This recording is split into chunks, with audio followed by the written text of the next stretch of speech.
Good morning, good afternoon, and good evening, and welcome back to Football Worldwide and to another edition of European Weekly Catch Up. I am your host, Jonathan, here as always with my beautiful co-host, Bruno. How are you, mate? Mate, I'm fantastic. Can you believe it's been 10 episodes? No. 10?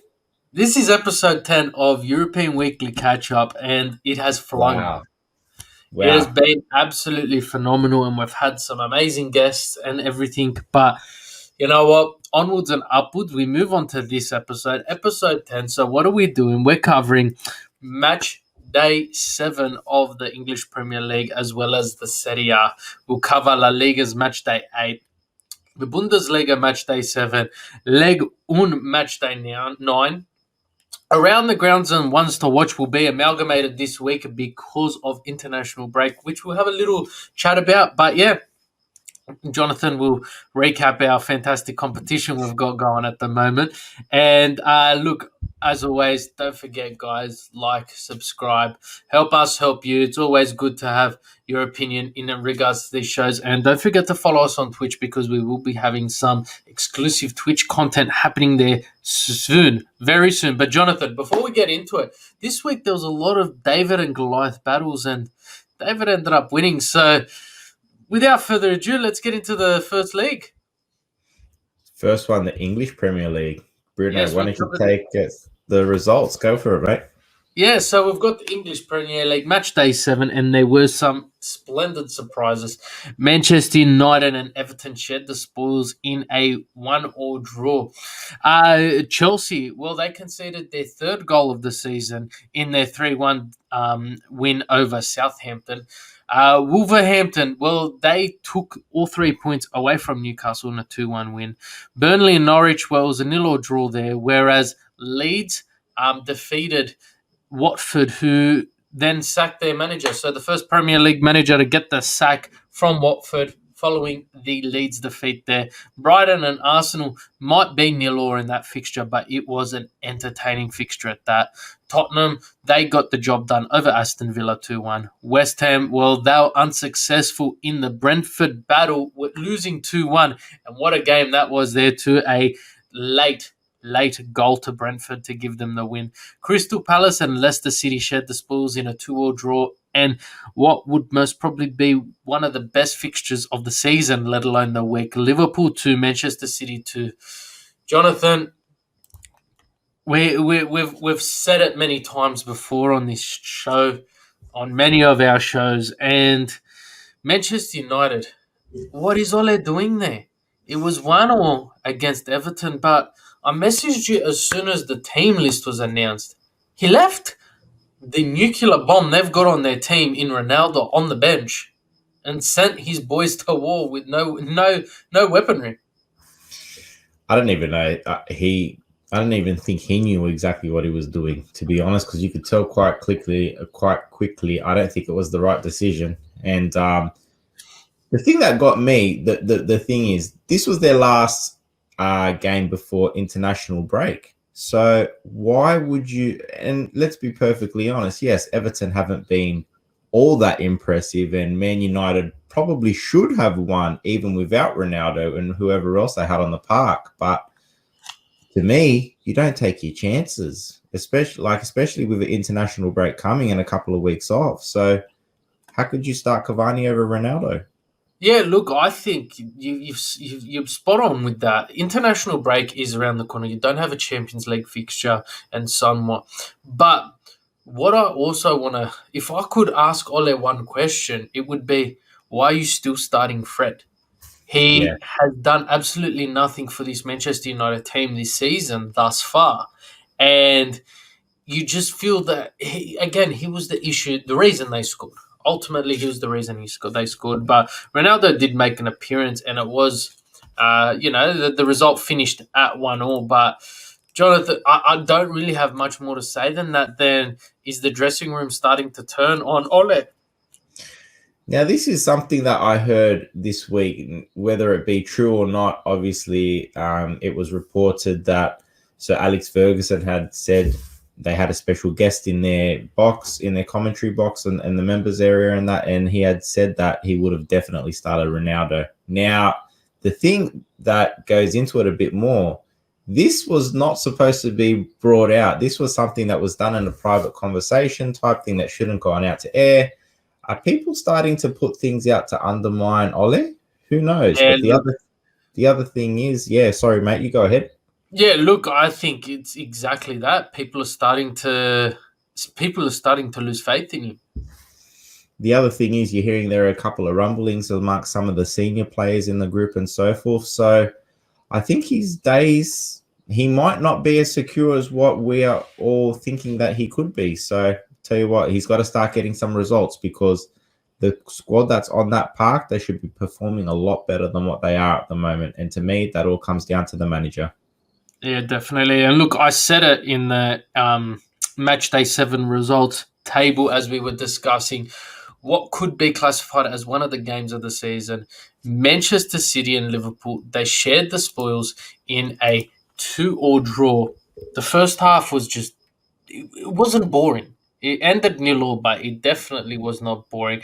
And then the boys came out in the second half and they put on a show, not just for the fans, but for the world to see. This was a stunning fixture. Now, with this result, before we go into it, Chelsea have now moved to first place on the table on 16 points. Liverpool in second place on 15 points. And then Manchester City on third place with Manchester United, Everton, and Brighton on 14 points. So with 2 points, you've got 5-6 teams. So it shows how tight the Premier League is at the moment. Are these two teams here that played, are these two teams two of the teams that you expect to be there right at the end? I think it's a 3-horse race at the moment, to be honest, between Chelsea, Liverpool, and Man City.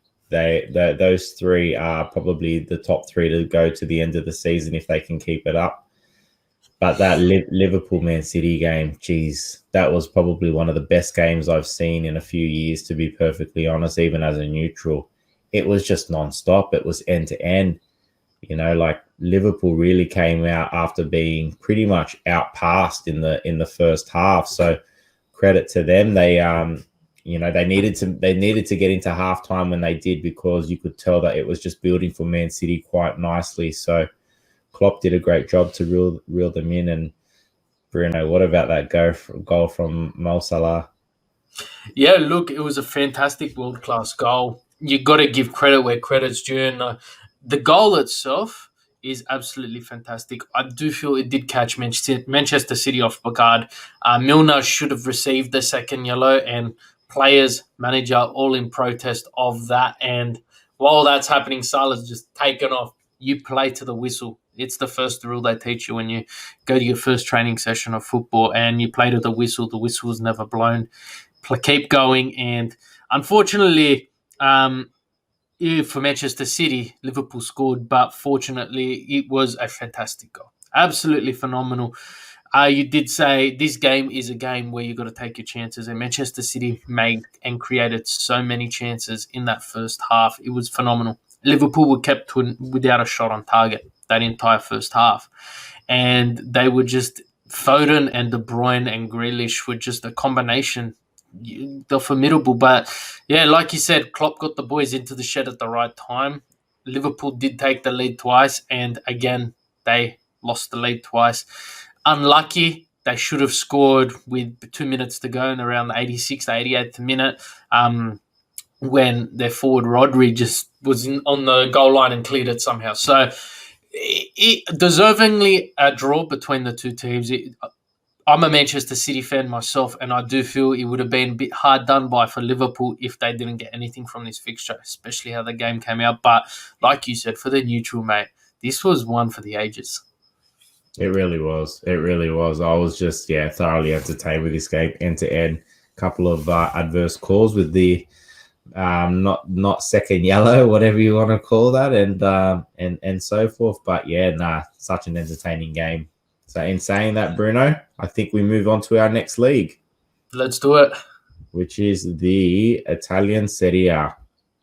Yeah, and as I get the results up for you to run through, I was thinking in regards to the Serie A, we really haven't seen the best yet, and I think I want to get your opinion. Is the Premier League shining a light onto the rest of the leagues this season?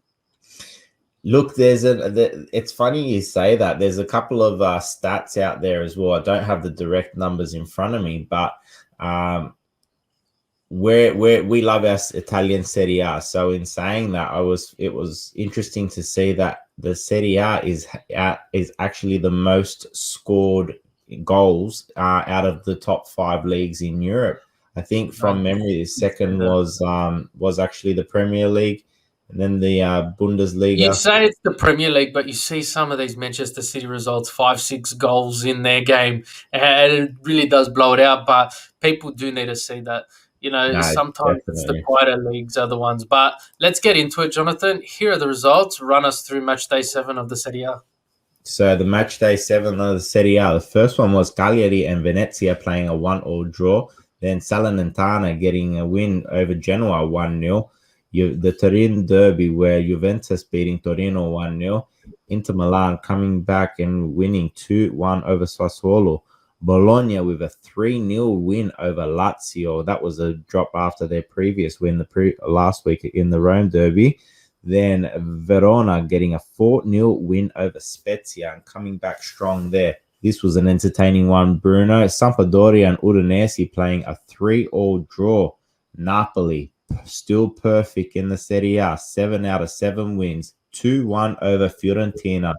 Roma getting a 2-0 win over Empoli, and Milan beating Atalanta 3-2. Mate, Bruno, for first, if we can go to the Turin derby. We all love a derby here, but mate, this one was an entertaining one and not as one-sided as what we had known in previous years. Yeah, we've been accustomed to this derby being very one-sided, and Juventus have really been dominant. Well, it's clear they've won. They had won up until last year the previous 9 Serie A titles. So it is a breath of fresh air when you're getting a competitive derby. But the winning goal from their new signing in the 86th minute, I think, adds to the drama and really introduces Locatelli to Juventus and their fans. What do you think? Yeah, definitely. And to think that Juventus needed to wait to the 86th minute to get a win in this derby where they've just dominated for so many years. I don't know the last time Torino have actually won this. I think it's been 15 years or so to off the top of my head. I'll have to double check that one. But mate, it's just been so outrageous with how dominant Juventus have been in this derby. Locatelli, beautiful goal. They had some chances though. Chiesa as well, just another brilliant game from him. He's literally turned into a different animal of such a great player with what he's become this season, especially after the Euro 2020s tournament. So credit to him, but credit to Torino. They stepped up. You know, this was Juric's first Turin derby, and he's got that team firing quite well. To be honest, they're not the pushovers like they were last season. At least Yeah, he's done a well, great job. just to give insight, since 2012, Torino have only beaten Juventus once, and that was in 2015, 2-1.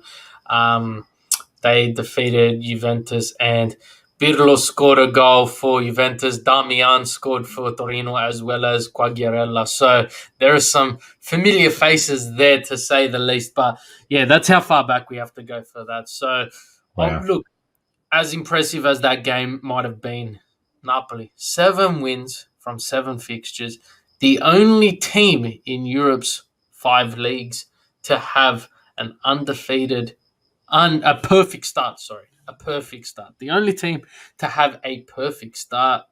But you and myself are quite the Inter fan, and we don't like to. We make it known to our fans that we are Inter fans, but Spalletti has brought back some memories, and I want to throw it to you because a couple of seasons in a row, there was a couple of consecutive seasons where Spalletti did have a fantastic start to the beginning of the season, And, 9, 10, 11 games, I'd say 11 games in, Inter sitting pretty at the top, and then it's a cliff.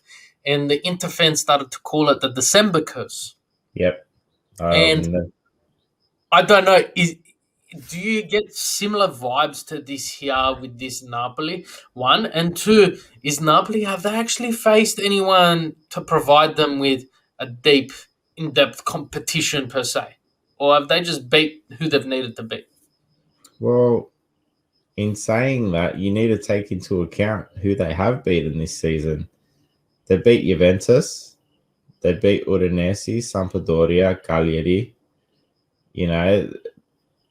It's been okay. They've played well. So I don't know. Like we look at our past history with Spalletti being the Inter manager and so forth, and we just look into. I think the similarities is that the only similarities is that it's Spalletti. To me, this Napoli team has a lot of firepower, and they have world class defenders in Koulibaly at the back, mate. I don't know. I actually don't think there are too many similarities to Inter's of the past, because this team has a lot more stability that Inter didn't have a couple of years ago. This team can beat you in many ways. If they don't break you down through the middle, they'll come through the down the wings with their and cross it in for Osimhen, mate. I'm telling you, he's one of my most favorite players at the moment. He's just absolutely killing it.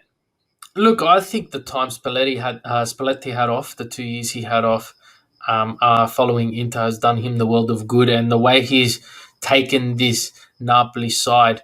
This isn't the same. This is the same Napoli that was under Gattuso, but it's not the same Napoli.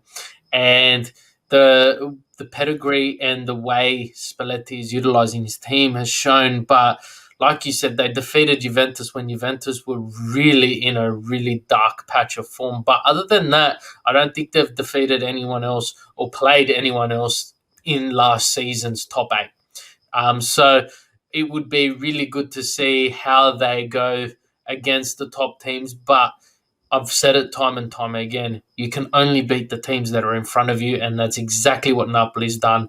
It might not have been the ugliest. Fiorentina, some news coming out as of recently saying that Vlahovic has rejected Camisso's contract to him. He would have been the highest paid Fiorentina player in history. He has apparently rejected it and is seeking offers outside of Italy. And they're saying potential suitors are the likes of PSG to replace Mbappe, or Manchester City, who are looking to find that number 9. So that could be playing on the mind of Fiorentina, let alone Vlahovic as a whole, because he has been such a strong point there. But look, let's move on from first place Napoli and go to second place AC Milan. They defeated Atalanta 3-2. They started the game absolutely phenomenally, but this wasn't, in my opinion, the same Atalanta we saw take on Inter 7 days ago. They're very much a different side then, as you mentioned, Milan starting on fire, scoring their first goal in 27 seconds. Like, how's that for a start? They went up 3-0 before Atalanta decided to wake up and make a bit of a comeback. Atalanta scoring a penalty, and then the second goal in the not late in the 94th minute. So it was definitely a very different team to what we had seen from the week before against Inter Milan. But as you had just mentioned, Milan, credit to them, they're still unbeaten this season in the domestic league, and all well done to them. They've been able to shrug off their misfortune in the Champions League and be able to, keep going as well as what they are in the domestic league. So no, that they've done well. Tonali he's starting to come of age. This kid, I'm really starting to be impressed with how he's turned up for Milan and being able to produce some of the performances that he has. And obviously there's a bit of contract rumblings with Milan as well, with some of their players, with Kessier and some others as well. But I think Yeah, they need. That's another thing they need to sort up quickly because that can get ugly as like it did for them last year. Yeah, definitely. And just while we're on AC Milan, both Calabria and Tonali have been called up to the Italian squad to face Spain in the Nations League semi-finals. So they're finally getting the recognition they deserve. But like you said, they need to hold down their players, and these are two players that could potentially be part of the foundations of their future growth. So Definitely. there are currently three teams undefeated in the Serie A at the moment, and that is Napoli, who have had the perfect start.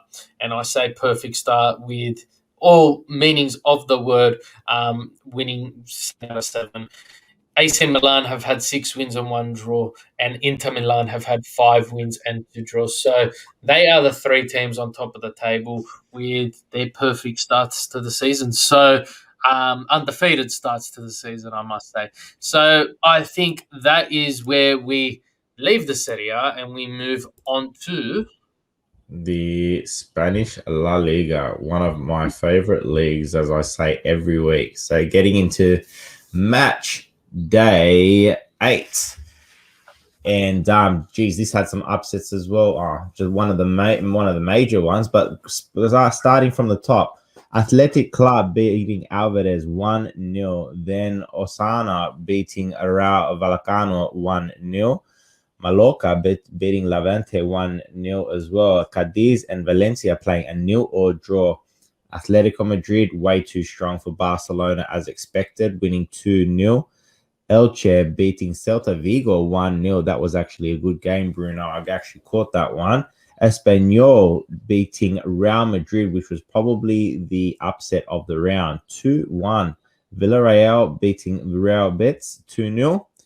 Getafe and Real Sociedad playing a 1-1 draw, and that was a phenomenal game as well. Granada beating Sevilla 1-0 at the end to round up what happened in match day 8. So, Bruno, mate, some results, some great games in this one, but first one I wanted to take your attention to Atletico Madrid beating Barcelona 2-0. Now, in all seriousness, the way that Barcelona's been playing lately, this is no surprise whatsoever. And just to show this was my one to watch from last week. Didn't perform up to what we had hoped and all that. Barcelona are just a shadow of their former glory days and of themselves, and it just shows. Yeah, look, I think it was highly anticipated, this fixture, solely because of the two names of the teams that were playing each other. But since Messi's departure, you have really seen what Messi meant to Atletico and to Barcelona, that is, Barcelona. sorry, and how he was holding that squad together. Koeman, I feel, is most probably going to be lucky to make it to Christmas the way he's going at the moment. It's just Well, been.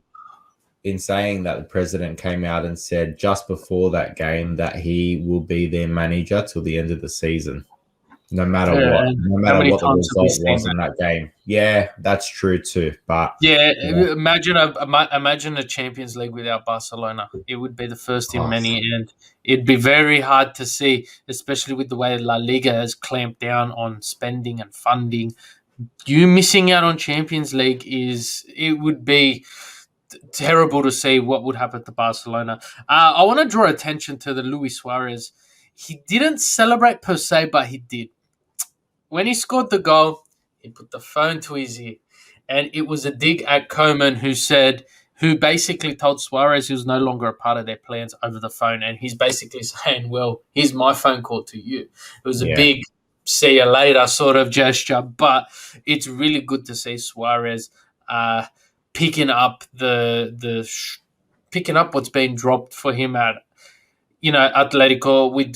I do feel they've still got a lot more room to move Atletico. There's so much more room for improvement there, especially with the way Rodrigo de Paul still yet to find his groove there, and Correa he started on fire, but he's phased out a bit, and Griezmann's definitely one name. So they've got a very stacked team, and once that chemistry between them starts to build, let me tell you that it will be quite hard to stop them. But let's go to teams that we thought were quite hard to stop. Real Madrid. They were stopped in a 2-1 defeat at the hands of Espanyol. Mate, for the punters, this fixture here would have cost a fair few bets out there, but what a performance by Espanyol. Definitely to see. I remember when we mentioned at the beginning of the season, seeing how they had come up from the second division back into the La Liga, and just mentioning from their former glory days of just a strong club they have been in the past, and they're showing their caliber once again. They deserve to be in the top league, and this game is nothing more than proves exactly why I think that is the case. Tomas and Vidal scoring both for Espanyol before Karim Benzema scoring his seventh goal, which takes him to the highest goal scorer in the top 5 leagues in Europe. So credit to him. And like we keep mentioning every week, Bruno, this guy Benzema, to think that he had spent so much time on the sideline for France, and when they could have used him in other times as well. But mate, he's an absolute champion. He has been through thick and thin with this squad and personally himself.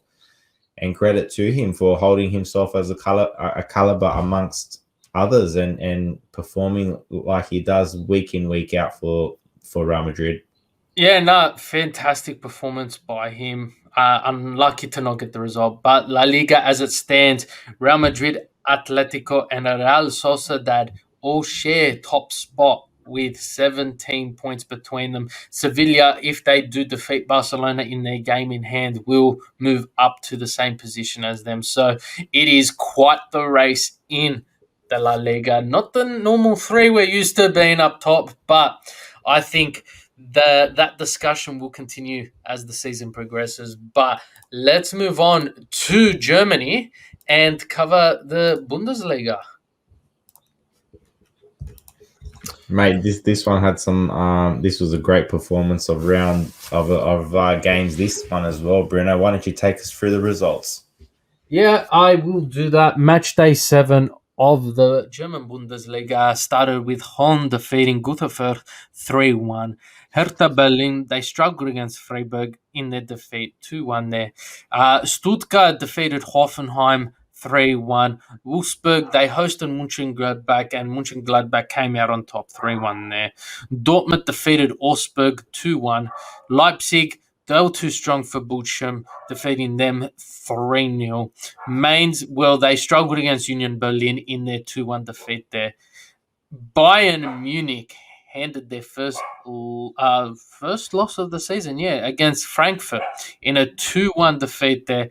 And Armenia, well, they've been the whooping boys of the season, and Leverkusen coming out 4-0 winners there.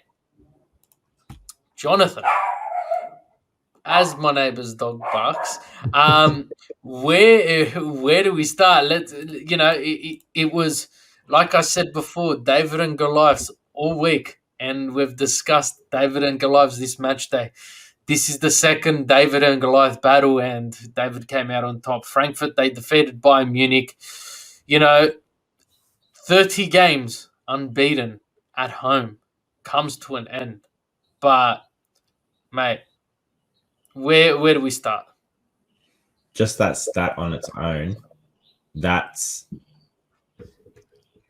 almost 2 full seasons undefeated. Without a loss at home.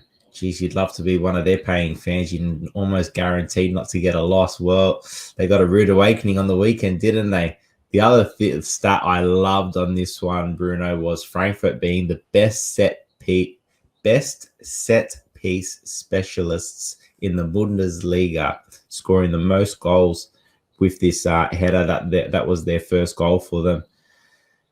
This had everything, mate. The Frankfurt goalkeeper, he was Superman. Wouldn't have stopped half the shots that he stopped. He was unreal. Bayern Munich, I don't know how many shots on target they had, but they were literally shooting from everywhere. And credit to Frankfurt, they held strong and they deserved they actually did. Well, they were probably lucky to get the 3 points, but geez, they played well, and yeah, credit to them.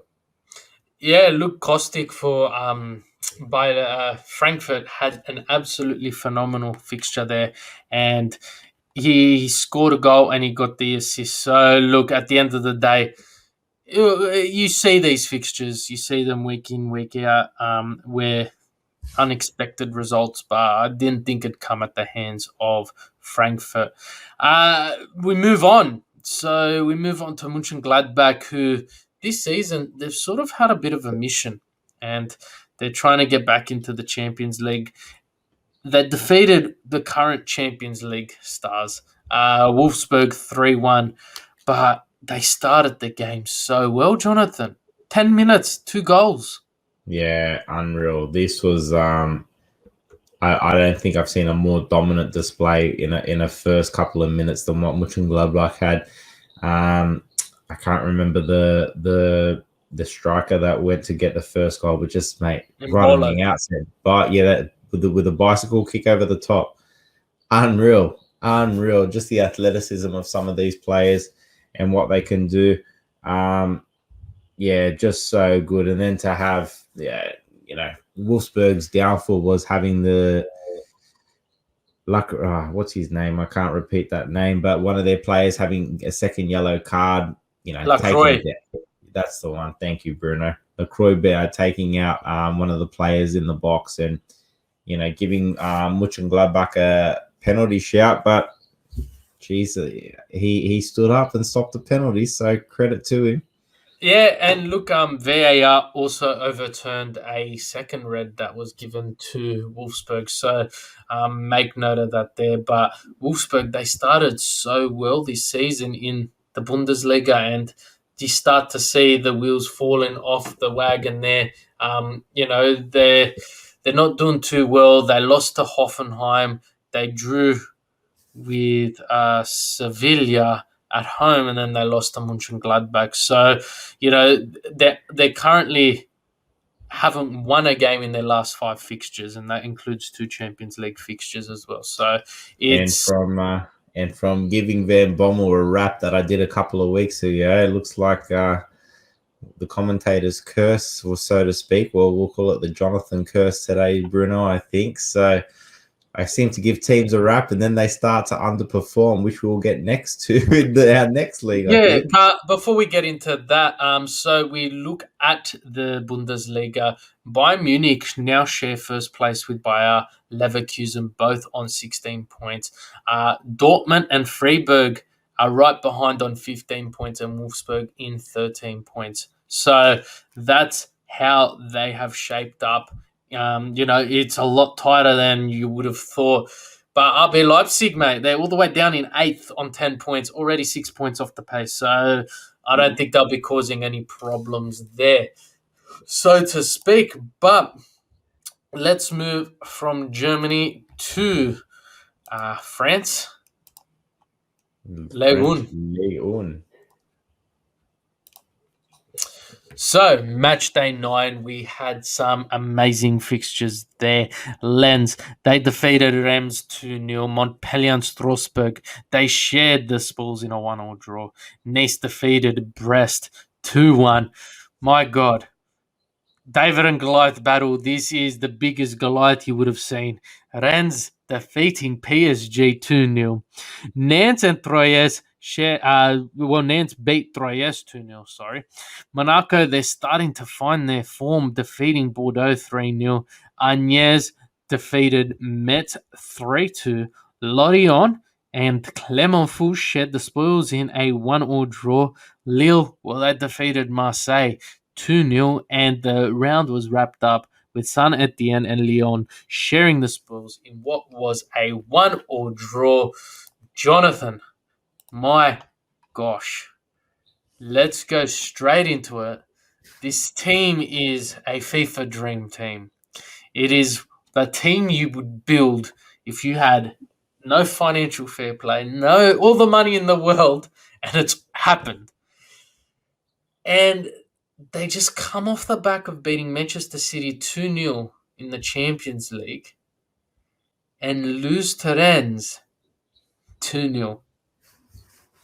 Mate, did Yeah, Rennes expose a PSG flaw? Or was it just one of those games that PSG were going to drop points in?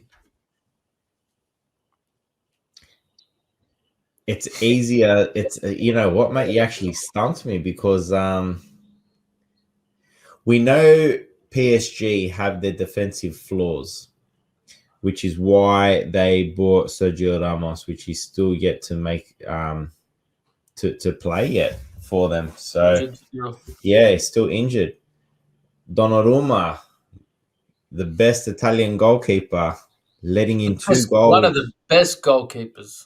Whoa, one of the best goalkeepers in the world, player of the tournament, a player of the tournament in the was it player of the Euro. tournament or just Yeah. of the Euro? Yeah.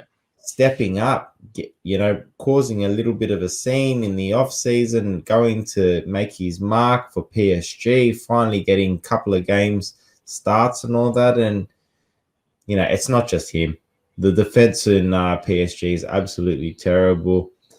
Hakimi, as good as what he is in attack, he can somewhat lack in defense, which is where the first goal for Rennes came from, which was on his wing as it got crossed along the ground before it got put in the back of the net. And as good as you mentioned, the front attack of PSG, Mbappe and Neymar both missing shots that you would expect them to put in that would have been so easy for them, and absolutely skying them like there was no tomorrow, like making them look like park players out where we used to play, Bruno. So yeah, I don't know, mate. I don't know what it is.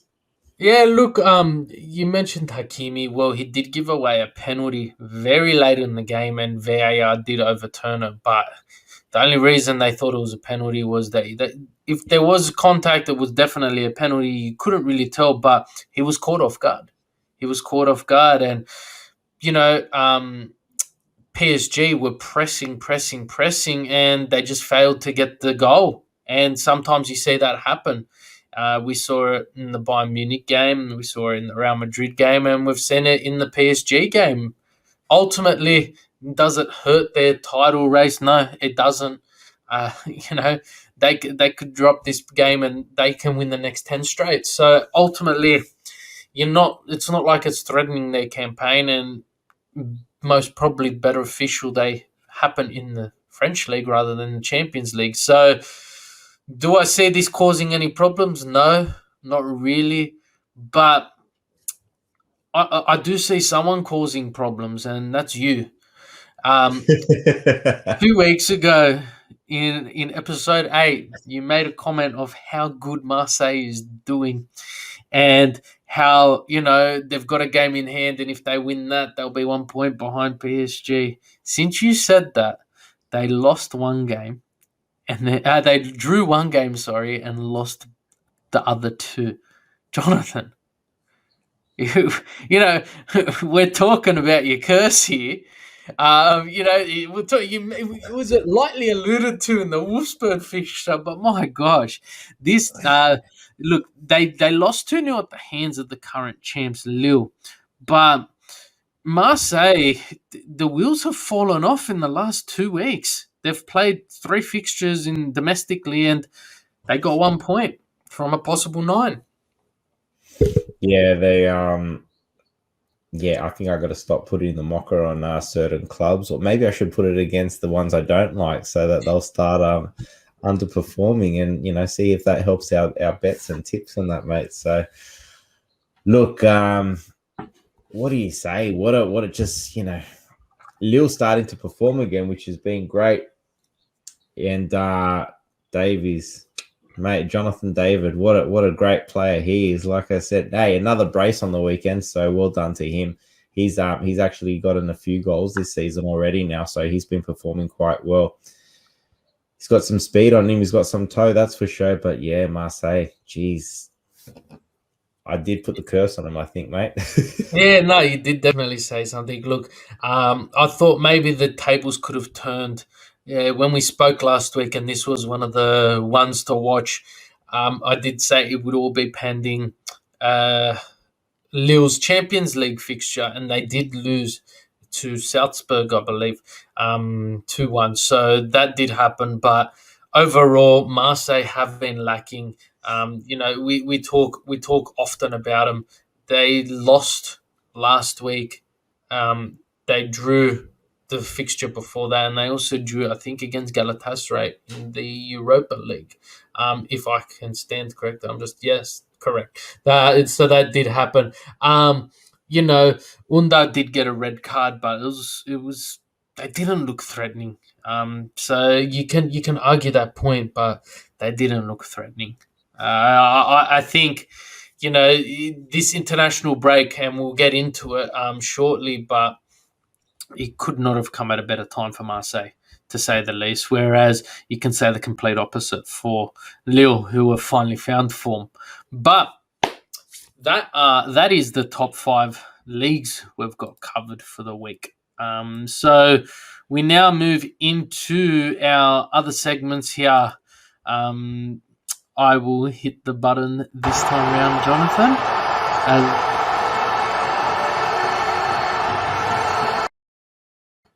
Around the grounds. And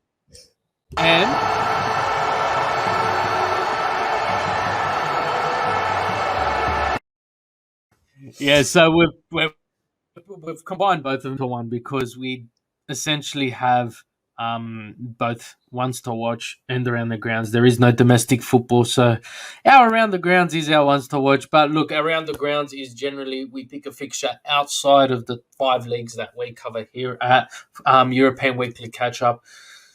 Jonathan, we've got World Cup qualifiers. We've got Nations League finals. Where are you going for your fixture of the week?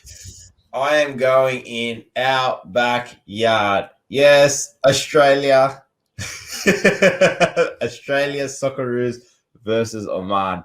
Now, all of our Aussies will know that I love our soccer. I love our international soccer, and I love our Socceroos, to be perfectly honest. I love our team. I love our coach. I love everything it is about the Socceroos. So that's where I'm going. We always have a great game against Oman. They're actually a really good quality team, so they're going to give the Australian Socceroos something to worry about. So that's going to be my around the grounds and one to watch this week.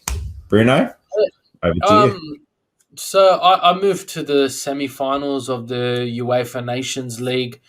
This will probably be released just after the fixture of Italy and Spain, but the other fixture is Belgium and France. I just feel both teams having a very lackluster performance in the Euros, and they've got something to prove. And this is maybe a consolation prize for them. But look, you're going to see the best talent in the world all on the same pitch. So why not?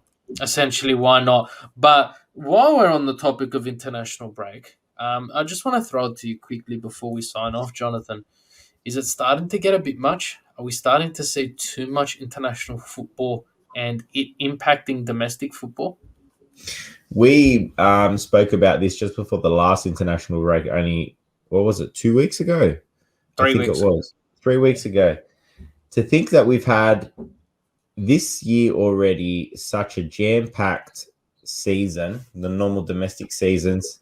We've had the Euro, we've had the Copa America, we've had international break after literally, I think it was 4 or 5 rounds.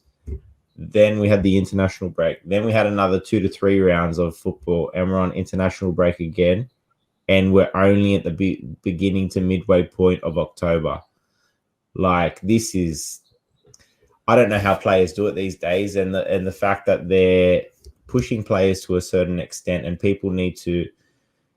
So there's got to be some type of welfare check on these players, because I know there are more advances in science and all that, and we're able to check further things of what the players are going through and all that type of thing. But I think it's getting to a point where you're pushing bodies to a point where these are professional athletes, but they deserve some type of break.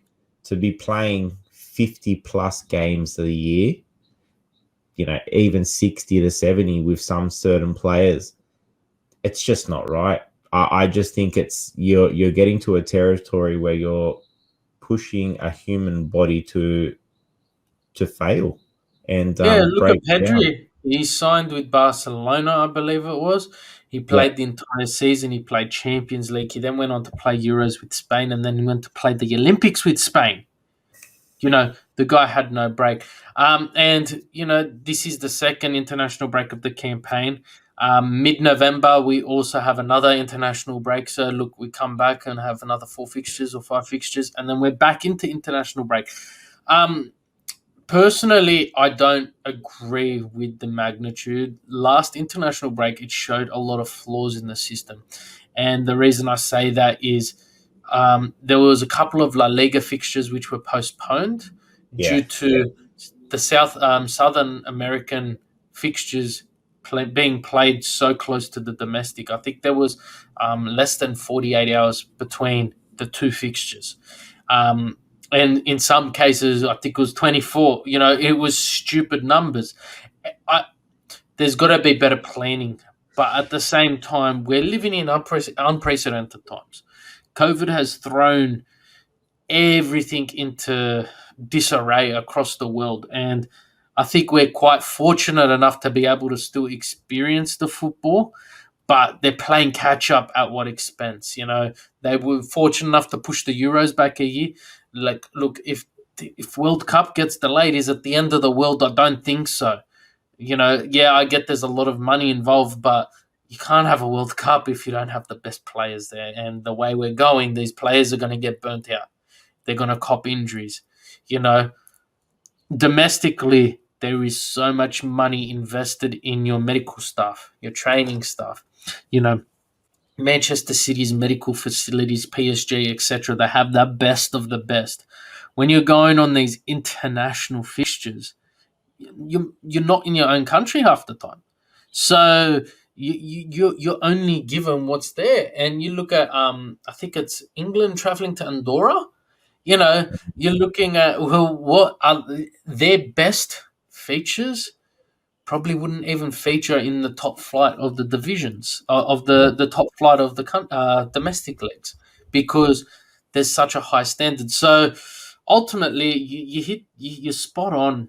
Um, the welfare of these players really needs to come under the spotlight, because I don't know the truth behind it, but I've seen a photo of Pedri first game of last season versus the last game of the year he played for the Spanish team in the Olympics, and he just looked horrendous. So that's our little feature discussion, I guess, on international break. Jonathan, our competition that's currently running. we're still running this for a little bit, guys, because we just want to keep it running for a bit longer. So, Bruno, do I'm you have working on it. something that you can show, I'm guys? working on it. I'm Not working on it. not wearing it tonight, but Bruno and I usually have our beautiful hats on, as you can imagine what they're normally on our heads, guys. So we normally got you guys commenting on our team of the week. This week, I want you to comment on there they are, those beautiful caps right there. Remember, I'm giving away 10. That's right, 10 caps, 5 of each of these to anyone, anywhere in the world. All you need to do is comment done on this week's competition. This week's episode of our European Weekly Catch Up, and show us that you are subscribed to Football Worldwide. Now, before we go, it's been an amazing episode as always, guys. We might have a special treat for you in the next coming up episodes. That is all I am going to say. But we're going to have a very special guest with us by the look of it. And we are very excited to have this person come on with us. So make sure you tune in next week. And Look, Bruno, I gotta say, I am extremely excited. We may drop little breadcrumbs over the next week, but yeah, I can't say too much without giving it away. But it will be a fantastic episode. You may see us a day later than usual. So just keep an eye out. We will cover a lot.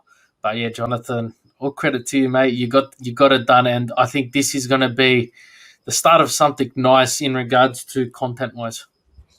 Guys, yeah, as Bruno mentioned, it's been this person has been very gracious and nice enough to give us their time on next week's episode, and that is as far as I will leave that. But we are very excited to have this person on Football Worldwide. And why don't we have a little thing? Why don't you guys leave a little comment below of who you think it could be that could be joining us next week? That's it. All I'm going to say is you're not going to be disappointed, that's for sure, because this person is of high pedigree. So, yeah. But hey, look, it's going to be a fantastic episode, guys. Like always, we have Mo's Everything EPL. He's starting to get a regular guest there in Cayman, so be sure to check that out. Anthony, well, mate, Serie A rain table. I don't know if you've seen it the last couple of weeks, but this week's episode was absolutely phenomenal. The guests he have are so intellectual and know exactly what to talk about. So don't forget to check that out.